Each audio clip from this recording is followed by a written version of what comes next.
I know that some in our audience know the finer points of hockey. The Chris Johnston Show. We are your friends. The biggest stories, bringing you inside the game. What did you hear? The Chris Johnston Show. Powered by Sports Interaction. Wanna bet? What is going on? Here's Chris with your host, Julian McKenzie. Part of the game. It's actually our first show in a week, CJ, so I apologize if I sound a little rusty off the top. Yeah, is this thing on? How does this work again? What are we doing here? I think your screen is okay. I meant more just how we do the show. I mean, come on. I was just thinking, like, it's about 6 months, give or take, since we started this second season of the show. It was about mid-September. Like, where does the time go, man? I don't know. The fact that you just said that we're doing a second season of the show, I don't know if it's because it's early where I'm at right now, but like that just hit me like right now. I mean, you're usually the guy that knows season. the number. Do you know the number of episode it is? 145. Like that's kind of wild to me. I know. It's wild. And thank you to everyone who has been with us on this journey as we do episode 145 of the Chris Johnston Show. Oh man, someone gave us a shout out the other day, like the Anaheim Ducks video coach, and I really feel bad that I forgot their name, but had to plug that because that was really cool. It's always cool when that happens. Yeah, well, because we've said this, but like sometimes, you know, right now I'm in a hotel room in Florida alone. Like you forget that it just feels like I'm talking to my buddies, you and Nick, and sometimes you forget there's actually an audience and people out there that watch or listen and engage. So yeah, it's kind of surreal, the whole thing. It absolutely is. CJ is coming at us from Florida, the site of this week's NHL GM meetings, but we have to start with at least one GM who will not be taking part in those meetings. They may be in Florida because they want to take a break, but we'll never know. Chuck Fletcher, the now former GM of the Philadelphia Flyers, is out. Danny Briere in currently as the GM, I believe on an interim basis, unless they don't have the tag on it. But Chuck Fletcher is gone. He is. I mean, what a strange experience this must be for Danny Briere. You know, for those that aren't familiar, there are a series of GM meetings throughout the year, but this one in March is the big one. It takes place over 3 days. There's, you know, this is where they beat around concepts. They look at plays, the potential rule changes. And so Danny Briere, as of Thursday, was working in a more junior position in the Flyers front office, obviously had a long playing career and is now spent a couple of years working his way up through the management ranks.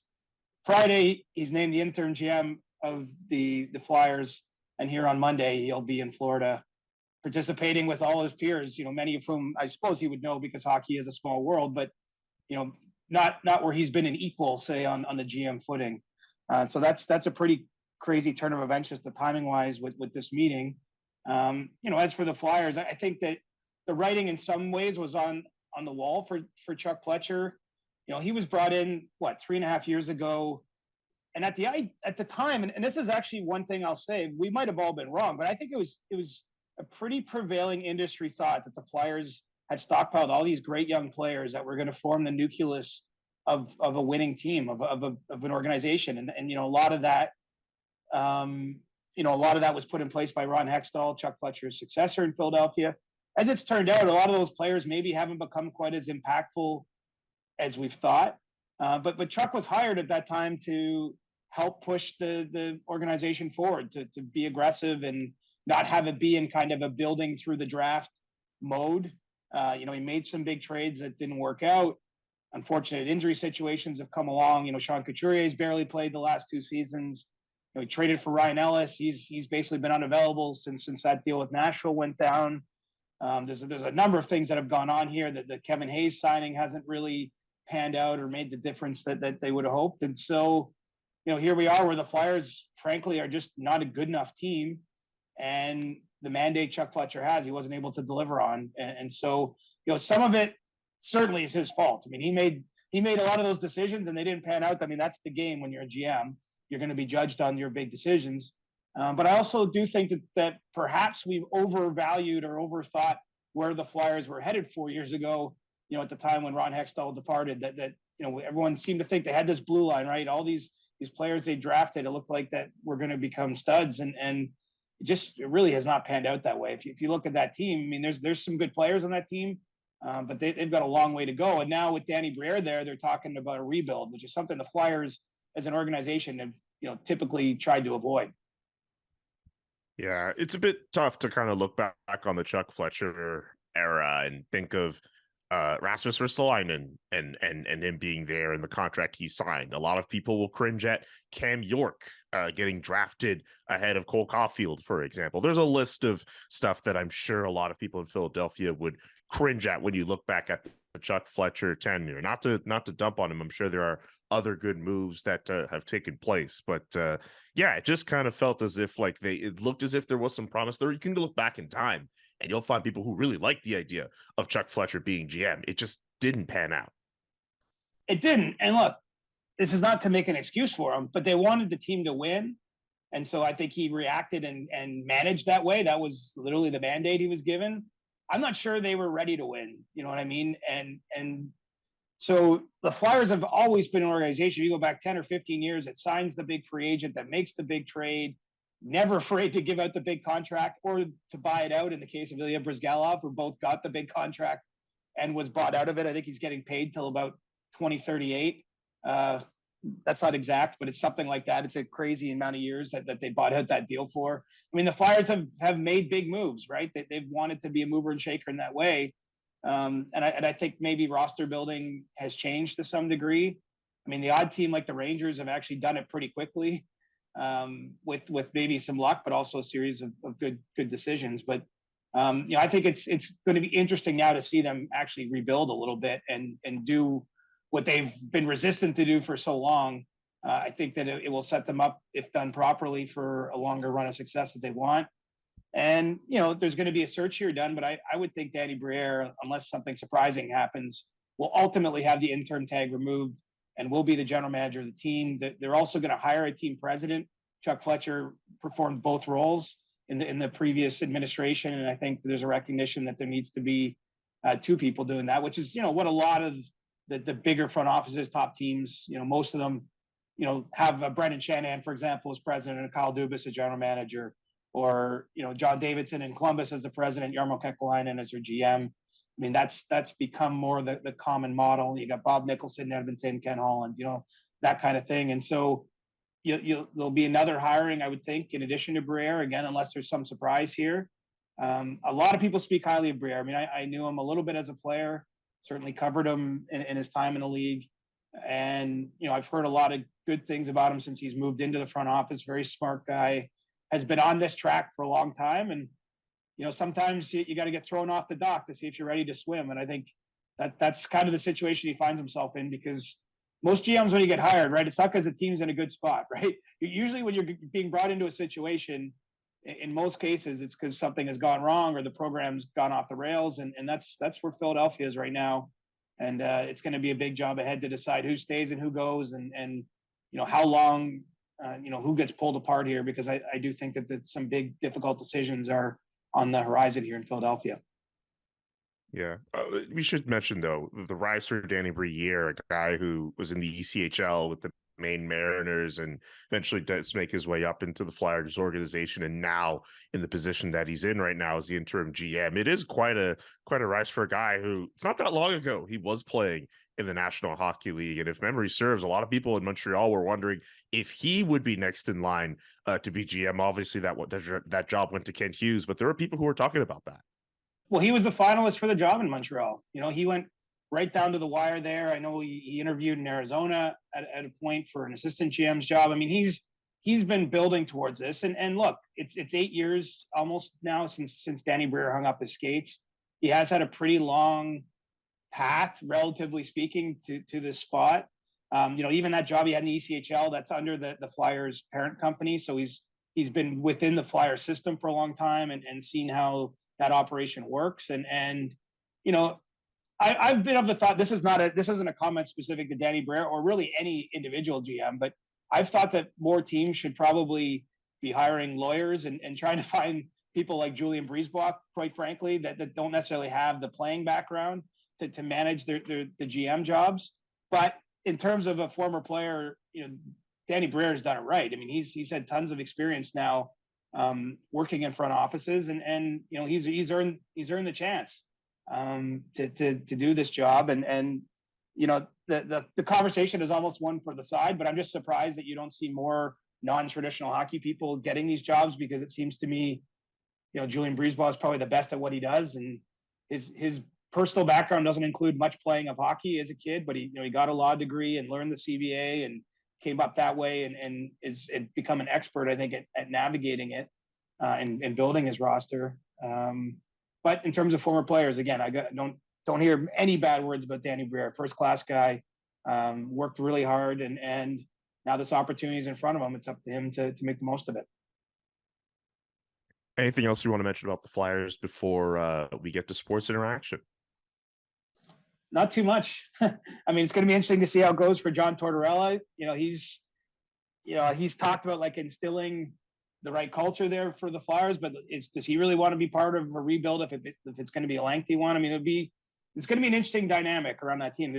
This was the first big decision, obviously, removing Chuck Fletcher and then having Danny Briere. Really being an interim GM at this time of the year, there's not too many decisions to be made. Although, look, we're only 2 months from signing players and qualifying offers, and the off season is coming quickly here. But I think the big decisions are, what does this front office look like? What's the plan? How do they approach the draft? What do they do this offseason? I think there's a lot of more change still to come in the Flyers organization. Okay. Two other things. 2027, I believe, is when that's when the Flyers actually stop paying Ilya Bryzgalov. At least that's the last year of that deal, or the buyout, I should say. And Sudarshan Maharaj is the video coach who I met from the Anaheim Ducks over the weekend. So just wanted to clear those two things up as we get through the rust of the first show we've done in a week. You're doing great, bud. You can bet that with David Bastel. Brought to you by Sports Interaction.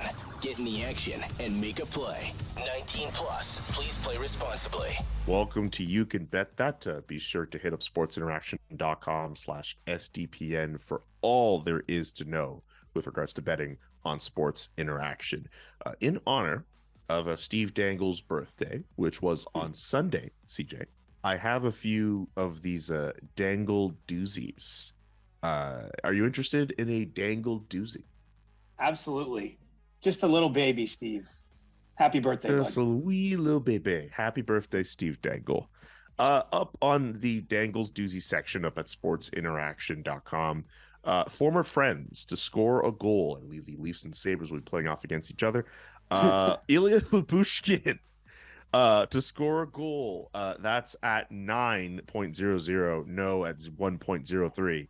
But I don't know. I mean, 9 for Ilya Lyubushkin. Do you take it? Do you think he's going to score? Is this part of this whole, former player curse type of deal that a lot of these teams like to propagate? It's funny because I see this discussed a lot on Twitter, with amongst Leafs fans, and they think that there's this curse and it's always a former player scoring against him. Like, I'm not sure if former Leafs score against the Leafs any more than former Flames score against the Flames or former Ducks score against the Ducks. But there does seem to be this thought out there. And so I imagine Twitter would explode if Ilya Lyubushkin scored a goal against Toronto, just because, he's a rugged defenseman, doesn't score a lot of goals against any teams. But I'll take it. Why not? I root for a little bit of chaos, and everyone seems to think there's something out there about this. I don't know. I mean, Jimmy Vesey, I remember, scored 2 this year for the Rangers in a game, and, made a comment after about kind of getting back at his former team. So maybe there is that element, although I can't imagine Ilya Lyubushkin has any bad feelings with the Leafs. I think they tried to keep him last offseason after trading for him, but he found greener pastures in Buffalo and a better contract. How about this one? Most points, goals, and assists. Austin Matthews favored over Tage Thompson. Which of these two players? What would you be leaning on between Matthews and Tage Thompson? Oh, that's tough. I mean, Thompson's having the better season production-wise. Austin's got the better track record career-wise, obviously. Former Hart Trophy winner, 2-time Rocket winner.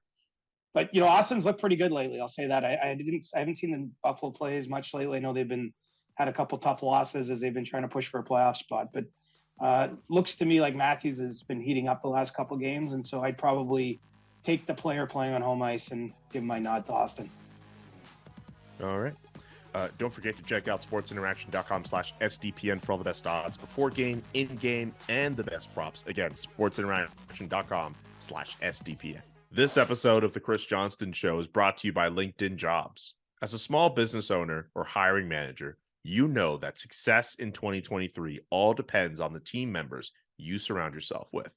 That's why you have to check out LinkedIn Jobs. With LinkedIn Jobs, you can hire qualified candidates more efficiently by matching open roles with people who have the skills, values, and experiences to help you achieve your goals. You know, the SDPN, every now and again, we have some of those open roles. So, hey, maybe be on the lookout for that whenever those tend to arise. And LinkedIn would be a good place to potentially seek out some of those jobs. You know what I'm saying?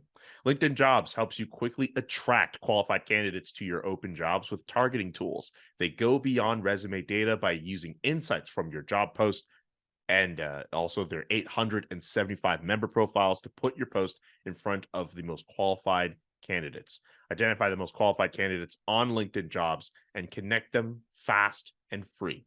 LinkedIn Jobs makes it easy to screen and rate applicants based on your job qualifications, all on one platform. I'm telling you again, we're just with the fact that the STPN could be growing, but also just with the team I have here, that we have here at the CJ Show. We're all about achieving goals and all about achieving success in 2023, and having the right team members is essential for us to do that.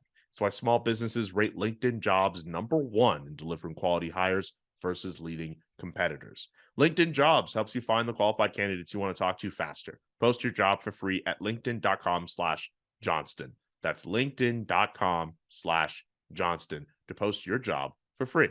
Terms and conditions apply. Okay, so we've run through Chuck Fletcher. We've run through Sports Interaction. Florida, GM meetings. What can we expect from this upcoming week, Siege? I'm just going to come out and say it. I have no idea. I've got no clue.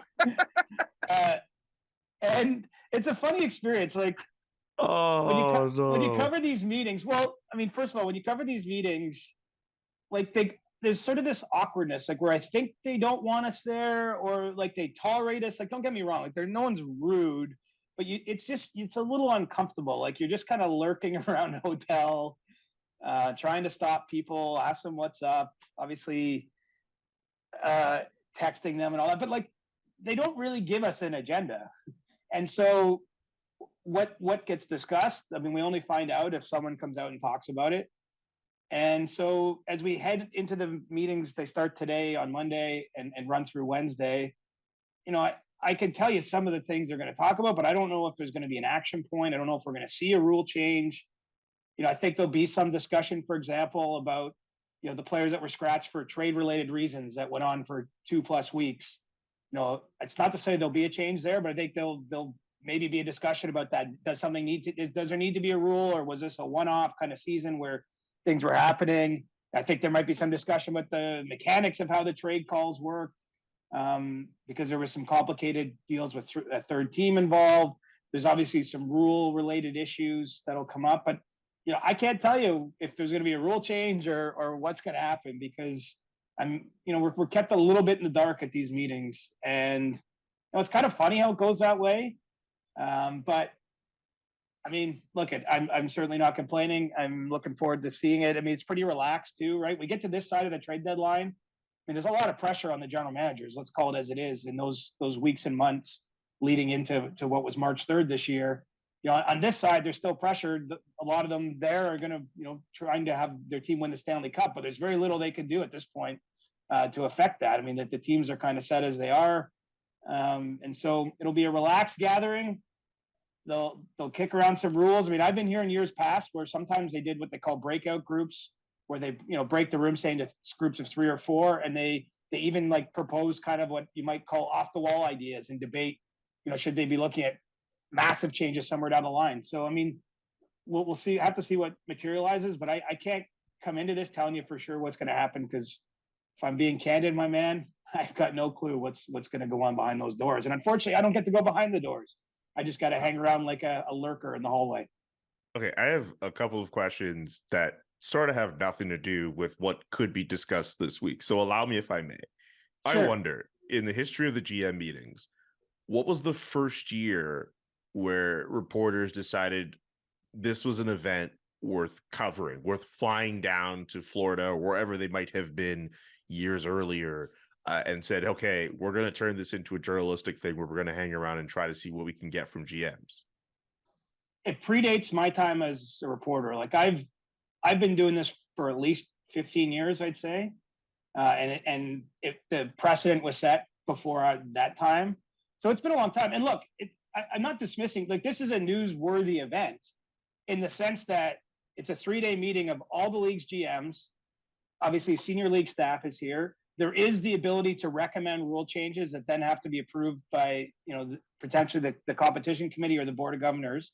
But this is where rule changes, this is kind of the genesis of where they happen. And so, look, there might end up being news here in these few days. I mean, certainly I would expect Gary Bettman will speak at some point. Perhaps he'll have news on something related to the GM's meetings themselves or the Ottawa Senators sale, the Hockey Canada investigation. It's still worth being here.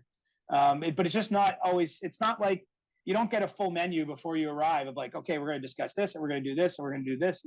Like you just kind of have to come and see what you get. And, it's the same for the Board of Governors meeting in December. I mean, in that one, every once in a while you come here expecting, there was a year, I wish I could remember the date off the top of my head, but 6-7 years ago, I came down to that meeting not knowing what was going to happen, not expecting much. And they came out on the very first day and they said, we're going to take a team to Las Vegas as long as they get X number of season ticket deposits or whatever. And they laid out the whole thing. And at that time, there was no whisper that was coming. And so, you can get surprised at these meetings. And I think that's typically why a group of us cover them every year, just in case, because you don't know what you're going to get. But yeah, it's a weird exercise. I mean, when you go to a game to cover it, as you do a lot, and I've done a lot in my career, obviously we don't know everything that happens, but you generally see what you're writing about or talking about afterwards. You're watching the game, you watch how the lines roll, you see the matchups, you see the controversial plays or the great goals, what have you, and that's what you discuss. Here, you're operating half blind and you're relying on what people tell you about what happened. And, like anything, two people in the same room in part of the same large conversation might come away with it with different interpretations of what was said or what happened or what will go on. And so it's kind of an unusual one. But I mean, if somebody has to come down to Palm Beach here and do the tough work in the hotel hallways. So I'm just a loyal servant. Oh God, I feel so bad for you. The second question I have, you mentioned breakout rooms. Seemed like the NHL got ahead of Zoom on that one. I'm just trying to picture in my head, like, how would that work in terms of, and this is honestly gonna be a lot harder for you to answer, so I don't expect for you to give you like a real serious one unless you do. But like, when it comes time for these GMs to discuss these different either the potential for rule change or something else that requires them to split in all of these different groups, I would love to know how they go about organizing those groups. Are there GMs that just don't rock with each other to the point where you have to separate them? But also, is that even a thing? Because you might want to make a deal with these guys. Like, I would love to know how the breakout rooms work. I would think on some level there's like a seniority basis. Like you wouldn't want David Poile and Lou Lamoriello and Ken Holland, say, necessarily in the same group, because those are very experienced general managers.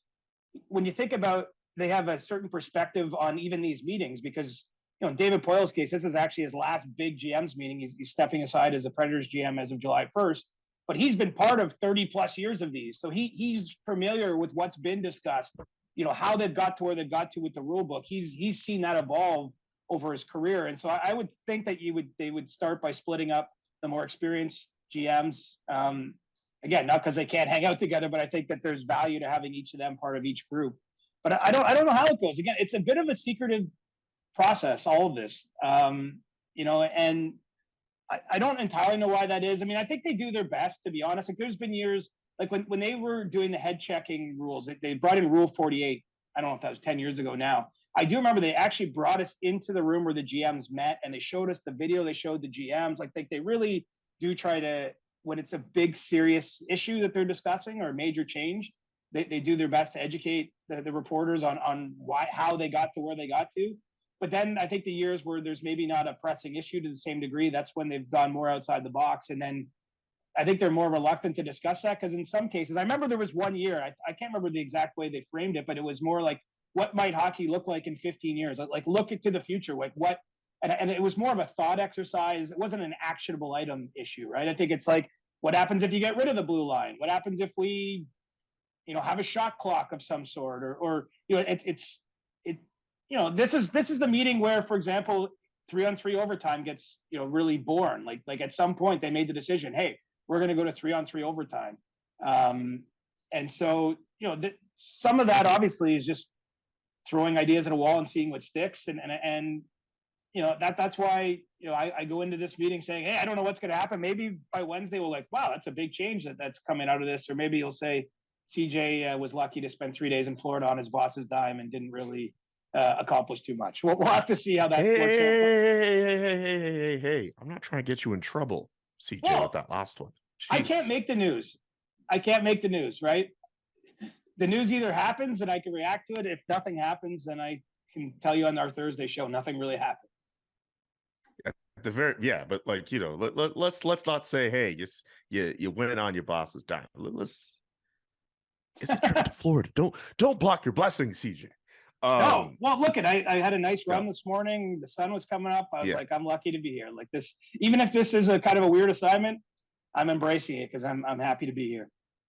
I'm still stuck on all those GMs being split. I'm thinking of one thing I wish I would have, if I knew these things were a thing. You remember those? I saw a lot more of these in the pandemic where they would put together like these like lunchroom tables, and then they'd have, I don't know, like a different theme, but like different people at those tables. Like, which table would you want to be at? Would you want to be at a table with, I don't know, David Poyle, Kent Hughes, Tom Fitzgerald? I'm trying to think of another. Danny Briere, we can throw him in there. Or would you rather be at a table with Kyle Dubas, Lou Lamoriello, Pat Verbeek, Brad Treliving? Yeah, like just kind of just assemble all these different tables, and with Don Sweeney at another table. You get what I'm getting at here. Like if I knew that was the thing we were going to discuss, I would have at least gotten you to pick one of those tables. That's good. I remember, you jogged my memory here. We're actually just 3 years exactly since the NHL paused. Like, talk about how weird that was. Well, not all professional sports, not just the NHL, but it's wild. It's 3 crazy years. But they used to do that with like quarantine houses too, right? Like, who would you want to quarantine with if you had to?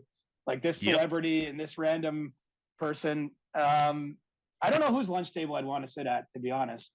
Let's be honest. Most of the GMs are great. I should be clear. I mean, they treat us with respect, and there are occasions at these meetings where you might even have a social drink with someone or a coffee off to the side. So, I think that there's mutual respect there, but there's also, it's not as fiery as it once was. Like way back when, remember Brian Burke publicly challenged Kevin Lowe to a barn fight when they were both GMs? Like, imagine coming to the next GM's meeting after that. Like that, there must have been at least a whiff of some tension or awkwardness or whatever. And I know that those two actually made up after that. Like, it's not like it's a still going on feud, but at the time it was a pretty hot story. And but there doesn't seem to be quite that level of open animosity, I'll call it, between colleagues at this stage of the GM cycle. Well, I mean, look, they call it GM meetings for a reason. You know what I'm saying? It's just fisticuffs, of course. Okay, last thing, and then we'll get to Ask CJ. Let's say you are given the opportunity to go into that room and sit in on all those meetings. You're a GM or you're just CJ, but you have the power to advocate for some kind of change. It could be a rule change, it could be CBA change, it could be salary cap, anything. What would you change? What would you advocate to change? Putting you on the spot here. I mean, honestly, the first thing that jumps to mind is the playoff format. I thought you were going to say offside review. No, it's always bugged me, the playoff format, like this divisional one. I know that it wouldn't necessarily make a huge difference in this specific year, but I still think 1 to 8 is just a more fair way to do it. We've kicked this around, why it hasn't happened, why it might happen. We'll see if it ends up going somewhere.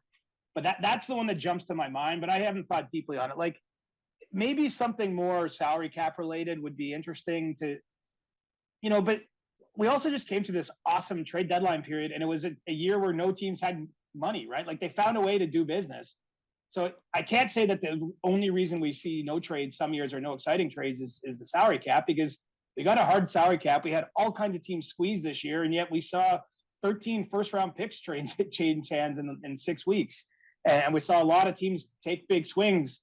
Anything to encourage that kind of movement, any change, I'd like to see, but I don't have the magic bullet here in my hand or in my mind about what would get that done. So in lieu of that, I'll say just back to 1-8 conference playoff format. And if I think of something more exciting, I'll let you know. Okay. All right. So we've gone What about you? It's offside review for me. Easily that. I'm going in there and I'm sitting down and I'm folding my arms, kind of like what I'm doing right now, just painting a picture for those listening on audio. And I'm saying, we're fixing the damn offside review. I'm tired of living in a world where you can enter a zone, have play go on for however many seconds, and you score a goal, but some coach somewhere is like, up, offside 30 seconds ago. I think it's one of the most infuriating rules or things that could happen in the sport of hockey. It just doesn't make sense. At the very least, if you're going to do an offside review, because I do understand, fine, you need some kind of review. Like, I don't know if there's a way to put like a time limit on it, right? Like if it happens, there is, you can just say whatever time, but like it's arbitrary, right? Yeah, but like it shouldn't be arbitrary. Like, make it fixed. But if you do it as 10 seconds, just to name a time, and then a goal goes in 11 seconds after, like, should that? I don't know. No, too bad, so sad. It wasn't the 10 seconds. In my opinion, offside review is a massive overreaction. We had a couple goals way back when. There was one Matt Duchene scored where he was literally like 10 feet offside. Oh, we will never forget that. But somehow that got missed. But like that never happens. Like it's happened. Obviously, it happened in that one case, but it's not like there was this epidemic of like way offside plays that were getting by. And then in reaction to that, they create offside review. But now we're like doing the ones down to the hair. And it's like, it's so offside, the human eye couldn't even catch it. Like, it's not like the linesman even made a mistake. And no one on the ice stops playing because everyone thinks it's onside, and then it gets called back. Like, that's the one that bugs me. Like, this is almost like a philosophical question, but it's like, if the play is so close that the human eye can't detect it, is it really offside? I don't know. But at that point, if we're at a point, but right. But like, but then that opens another door being like, well, if we're going to be at a point where we have to review it, I always think of it like this. Like, review is good, and I get people complain about how long it takes for certain things and stuff, but like, Game 7 is down like a final, something like that happens and it doesn't get called. What are we going to do? Oh, they got to apply the rule. Oh, they got to do the review. But at the same time, like the offside review is just, you're right. Like, it's a bit of an overreaction. Just not to be that guy, but do your job, refs. No, but I would also be fine with them scrapping it, and then you got to live with the odd one that gets missed. But maybe in today's day and age, we can't do that. I don't know. But I do feel like I do feel like it's like a weird, there's not a clear, obvious answer here for offside review. No, there isn't. But to answer your question, that is what I would go in and push for. That is the number one. It's been on my mind for years. I would push for that to be changed. Anyway, let's get to some questions. As it is Monday, ask CJ. It's still wild. We didn't do a Thursday show, and we did a whole bunch of fun questions last week. And we're going to get back to the more serious. Oh, okay. As serious as they could get. I'm wearing a sport jacket today. I guess I got to be serious, be professional. I love this ensemble, by the way. This is not the first time you've worn that jacket. I'm trying to think if it's the first time I've seen you with that particular dark blue shirt underneath, but that is a very, very nice ensemble. It's a good Florida look, I think. Like, it's a good, like, warm weather, sort of dressy, but I'm not wearing like a tux kind of thing. What are your, like, when you get suits from work, like, what are your general colors that you're feeling? Well, to be honest, ask CJ question. To be honest, when I got suits, especially I worked at Sportsnet, was the first TV job. There's a great woman there named Deb, who's the stylist. I just let Deb pretty much do everything. Obviously, I stand there and get measured, but she would pick out the ties and the suits, and like that was her job. I don't profess to have any real style. And so for the most part, I've just leaned on the professionals that the industry has, if I'm being totally honest. But I like blue. I just feel I got a lot of variations of blue in my closet. I feel like it's kind of classic. I was never one to go, my buddy Sean McKenzie at Sportsnet, he'll have a suit in every color. He's got a purple suit. He's like, he's far more sort of stylish and pulls that off. I'm more traditional, I would say, in my dress. Okay, so blue, gray, black. Well, not really black. Yeah, black. I have one green suit that I like. I don't wear it a whole lot, but like, because I feel like you can't wear it every, you got to go to that every once in a while, but it's nice to mix it up. I'm not wearing suits as much these days. Like back in the old days, I was going to every Leafs game when I worked at Sportsnet, and I had to have a suit on every day to do TV hits. Now it's more of a couple days a week thing, and sometimes just for a period of time, like not the whole day. So I'm trying to figure out, because I've seen you, and we'll get to the questions, I promise. And this is the last thing. So you have the suits.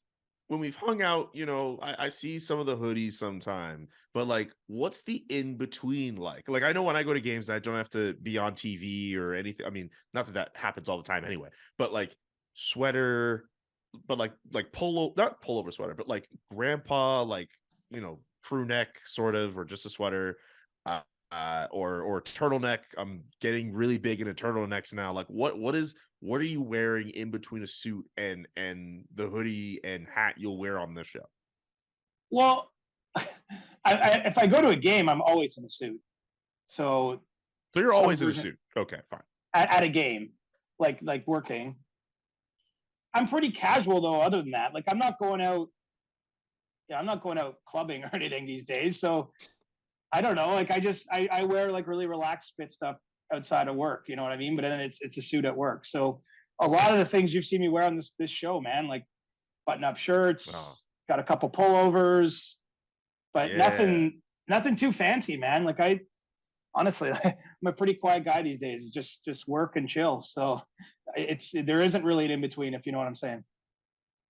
Man, you're just screaming for a makeover. Is that what you're saying? No, I'm kidding. No.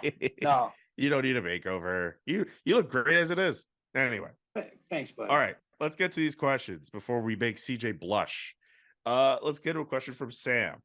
I'm sure a lot of people feel the way Sam is feeling. What's going on with Austin Matthews this season? He doesn't seem to be himself. This is a really hot topic in Toronto that I see a lot of discussion about. My view actually is that Austin's having a great all-around season, but clearly the numbers speak for themselves. He just hit 30 goals over the weekend. We saw him score 60 last year. There have been periods, I know this season he wasn't as healthy as he'd like, and he did have to miss some time from the lineup. But I think, quite honestly, his focus is on. I don't think he has any concern for individual achievement at this point in time. I think it's all about trying to do what's best for the team. He's one of the league leaders in shot blocks of all things. And defensively, his metrics are extremely strong. And so I think a lot of good things are happening when he's on the ice for the Leafs, but he hasn't been such maybe a goal hound, someone whose sole focus is to go out there and score the way we've seen in years gone by. And so I don't know that it's something wrong. I just think there's maybe some evolution in his game, maybe some health and poor luck. I've seen the numbers decline a little bit.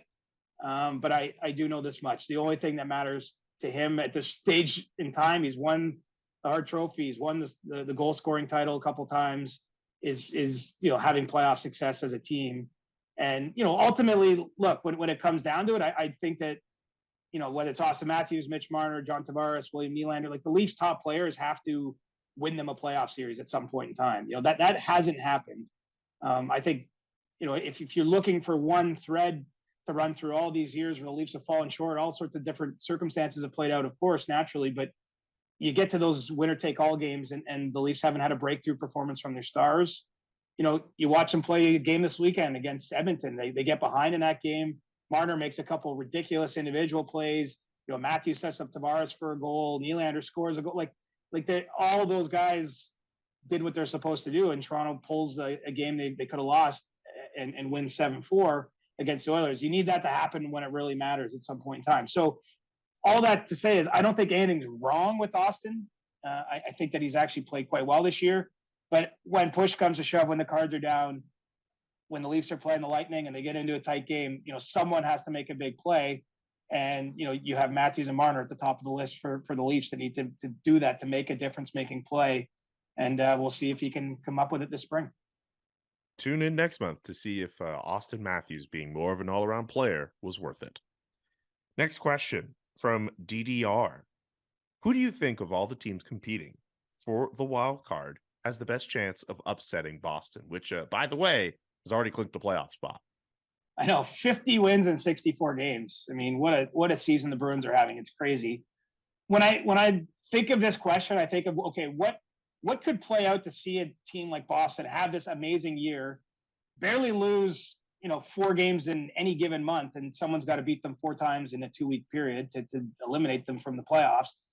The only thing I can really see happening is if they get goalied, just go through a tough stretch. Maybe their power play's off, the opposing goaltender's great. And then so I look at those grouping of teams that they could potentially play as a wild card. And the one I'd pick then is the Islanders, because I do think the Islanders play a playoff style game. We've seen them go on a couple long runs in previous years. And Ilya Sorokin is probably the best potential goaltender that they could face in the first round among the teams that they're potentially lining up against. And so the Islanders would be my answer to that. But let's face it. I mean, the Bruins are going to be heavily favored no matter who they draw, including if it's the Islanders. But that's a team I think that maybe could somehow take a bite out of what the Bruins are looking to do this spring. Ilya Sorokin, by the way, 235 goals against average, save percentage at 926, and tied for the league lead in shutouts. Like, not just a guy who's just kind of hot, like borderline Vezina candidate.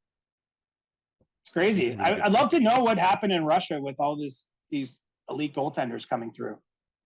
Like there was a period in time. I mean, it used to be French-Canadian goaltenders. There was just a pipeline into the NHL.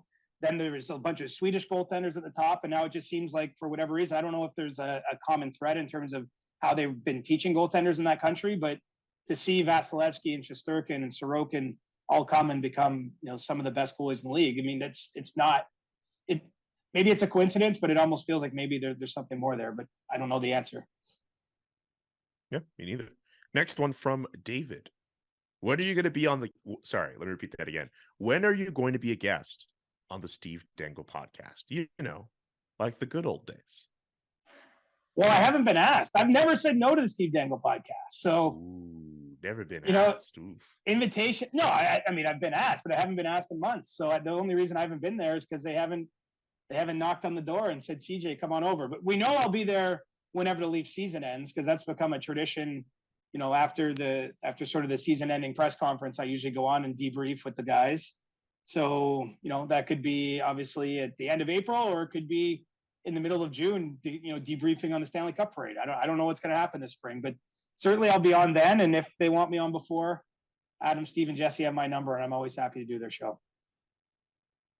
I'm just thinking a live SDP show from the Stanley Cup parade in Toronto would be very chaotic. Very. Oh, man. I was at the Raptors parade when they won in 2019. Yeah. That was crazy. So I can't even imagine what would happen if the Leafs won a Stanley Cup. Like, I think 2 million people, I think, was the estimate at the time, but it was bananas. The parade took like 12 hours. It took forever because like the streets were so crowded, the floats went so slow. Anyway, this might be a dream for people in Toronto, but yeah, it would be crazy. Yeah, there's definitely a couple people who are listening to this right now who are treating this like the equivalent of you saying the J word. Really? I think so. I think the people. I'm just saying, weird like that. Where if you start, no, you're good. I have no issue with you doing that because I think curses and jinxes and stuff like that are very silly. But there are some people, including maybe the producer of the show, who might not be all that happy that you mentioned the potential of a Stanley Cup parade. Well, let me be clear. The playoffs start on April 17th, 5 weeks today. Believe it or not, Stanley Cup playoffs start 5 weeks today. The first round is going to take roughly 2 weeks. So the Leaf season could end on or about April 30th. or it could be 2 weeks after that in the second round on or about May 15th, or it could be 2 weeks after that, the end of the conference final on or about May 31st, or they could be celebrating a Stanley Cup or losing in the Stanley Cup final on or about June 15th. That was the only thought. I was just, someone is saying, when are you going to appear next on the SDP? We know the Leafs are going to make the playoffs. So their season is going to end of April, middle of May, end of May, middle of June. It's going to end one of those times, and I'll go on the SDP. That's my answer. I don't control what happens on the ice. Producer Nick, I'm just gonna mention it. He just wrote this in our big group chat. CJ had to effing mention the Stanley Cup parade. This guy. I'll give you the heads up before you see the message for yourself. Well, that's beautiful because I'm actually filming today on my phone, so I'm not getting any messages. So I didn't realize that I had angered Nick. Good call. Yeah, yeah. Hey, look, it might happen. And I again, it wasn't a prediction. I would like to see it for myself. It'd be fun. It wasn't a prediction. It was merely stating the possible times that I'll be back on the SDPN. Oh God, you didn't curse the team. But I'm sure you gave Nick a lot of title ideas for the podcast between the Austin Matthews talk and the fact that you may or may not have jinxed the Leafs already, which you didn't. But someone might think that. Are you ready for the next question from about Erik Karlsson? Yeah, I'm ready. I mean, throw whatever now. Like this show's right off the rails. So let's go. Whatever you got. Red Shark Pack, is Erik Karlsson the favorite for the Norris, or does being on a bad Sharks team hurt his chances? It certainly hurts his chances somewhat. And he's been on the ice for a lot of goals against too. Someone might point to that because the Norris Trophy is for the best defenseman with the best all-around abilities at the position. But I would say he's got to be still among the favorites. I haven't dug into this in a meaningful way yet. We're going to have to, man. Ballot's got to be in 5 weeks today. So some decisions are going to have to be made. But I would say for sure the guy's probably going to have 100 points, which hasn't happened in a long time for someone at that position. It's hard to ignore how great his year is, how much of his offense has come at 5-on-5, I think is a big bonus to him too. It's not as though this has been a year where the Sharks have the ridiculous power play and he's just getting second assists from, firing the puck around. But, you have to consider all aspects of the position. And but I would say he's among the favorites. I'm not sure if I'll say he's the singular favorite at this time.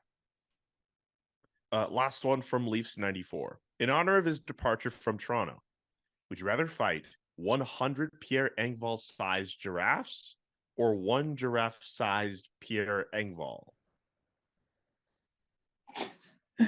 I guess one giraffe. I'd rather go against one-on-one than 1 versus 100. I feel like. I mean, it's a giraffe. I don't want to fight anybody. I mean, we've been through this. Yes. I'm not a fighter, but I would just go one-on-one. I feel like I could outrun 1 versus outrunning 100. So my way of fighting would be turning around and running as fast in the other direction as possible and hoping I can get away. You have the stamina and endurance to run, in all fairness. I know, but I don't know how fast a giraffe moves. Probably faster than me. We could probably look that up and see for ourselves. Anyway, I think that's it for this week's edition of Ask CJ. I think I've gotten you in more than enough trouble, apparently. Sorry. Jinx.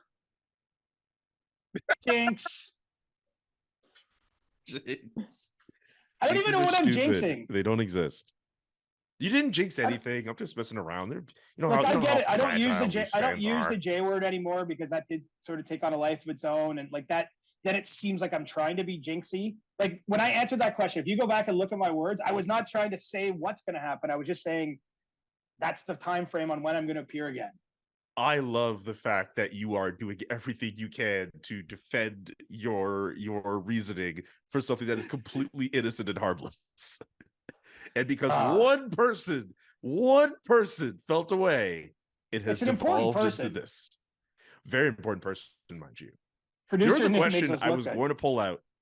There was a question I was going to pull out that was asked, I think, on Discord that I guess probably invokes producer Nick in a way, but I don't know if it would have been something you would have wanted to. I mean, I don't really know, but like it was a bar down question. I don't know if you would have been down to answer that question. Screw it. I've always told you I'll ask any question. I'll answer any question. Sometimes I don't have the answer, but I'll tell you when I don't have the answer. Let me find that question. Okay, so this was from a couple of days ago.